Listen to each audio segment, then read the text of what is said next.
I'm Teisha Bader with Shalom TV's news update for Tuesday, September the 2nd, 2014.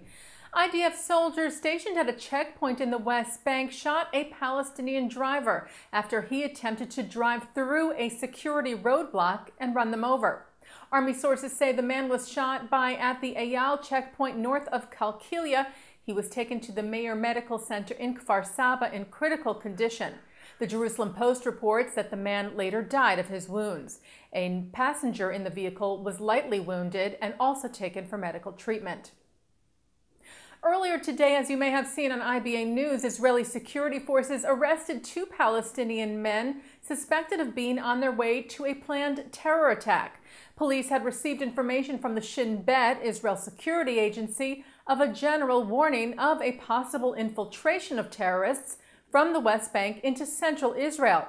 And after conducting intensive searches and roadblocks for several hours, arrested the two suspects in Taibe and seized the vehicle they were driving in, and the terror alert was lifted.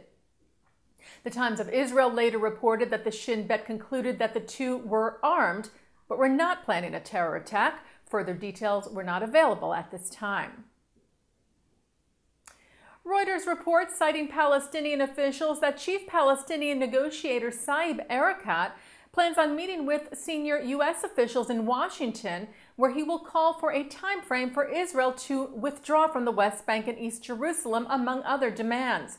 And former PA Minister of Religious Affairs Mahmoud al-Khabash said that PA President Mahmoud Abbas will present a specific timetable to Israel with a demand for withdrawal within no more than 3 years. Abbas will reportedly first present the plan to the upcoming gathering of Arab League foreign ministers in Cairo, September the 7th. Israeli Defense Minister Moshe Ya'alon spoke out today against any agreement with the Palestinians that would include Israel leaving the West Bank. Ya'alon said it would only bring rocket attacks once more. He made the remarks at the Calcalist Economic Conference in Tel Aviv today, where he said that it was vital to remember that every time the IDF withdrew from territory, it led to a takeover by terrorist elements. An IDF soldier who had been severely injured during fighting in Gaza almost 6 weeks ago died on Sunday from his wounds and was laid to rest yesterday. 20-year-old Staff Sergeant Shachar Shalev was critically injured when an explosive device was detonated in the Khan Yunis area during an IDF assault on a Hamas terror tunnel in Gaza, which killed 3 of his fellow soldiers. Shalev's death brings the death toll during Operation Protective Edge to 72. IDF forces are standing guard at the border with Syria as tensions there rise. Heavy fighting was reported between the Assad regime and Syrian rebels over the last few days, and Israel's Channel 10 reported that IDF officials were meeting to discuss the situation and that Israel has deployed infantry units and armored personnel carriers to fortify the border. Yesterday, a mortar shell from Syria exploded inside Israeli territory, and the Quneitra crossing was declared a closed military zone. Israeli Prime Minister Benjamin Netanyahu addressed the situation in Syria with a bipartisan congressional delegation visiting Israel. As you may have seen on IBA News, Netanyahu told Republican Representative Dana Rohrabacher and Democrat Gregory Meeks that the world must stand united against terror.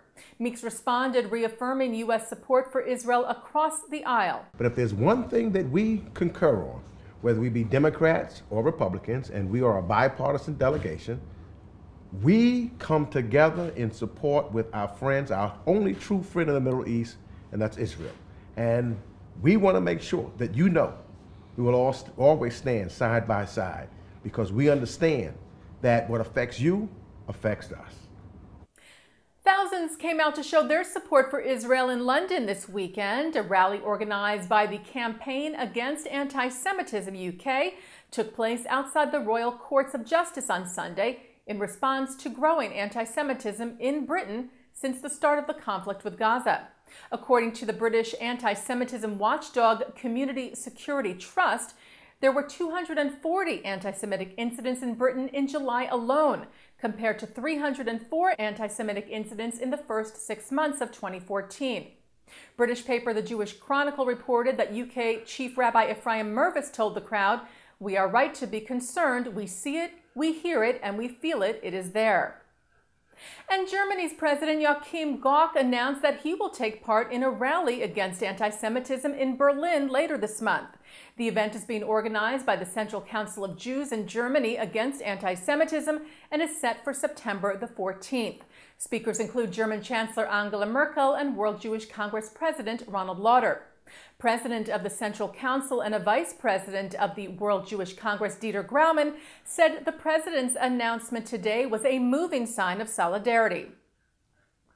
And turning now to our Shalom TV programming for tonight, Tuesday, September the 2nd, at 9 o'clock, Israeli journalist, author, and fellow at the Shalom Hartman Institute in Jerusalem, Yossi Klein Halevi, sits down with Mark Golub to talk about his book on the aftermath of the Yom Kippur War, Like Dreamers. And at 10 o'clock, former Chief Rabbi of Britain, Lord Jonathan Sacks, talks about an interesting alternate interpretation of the recent Pew findings and provides his answer to the question, why be Jewish? That's tonight here on Shalom TV and ShalomTV.com.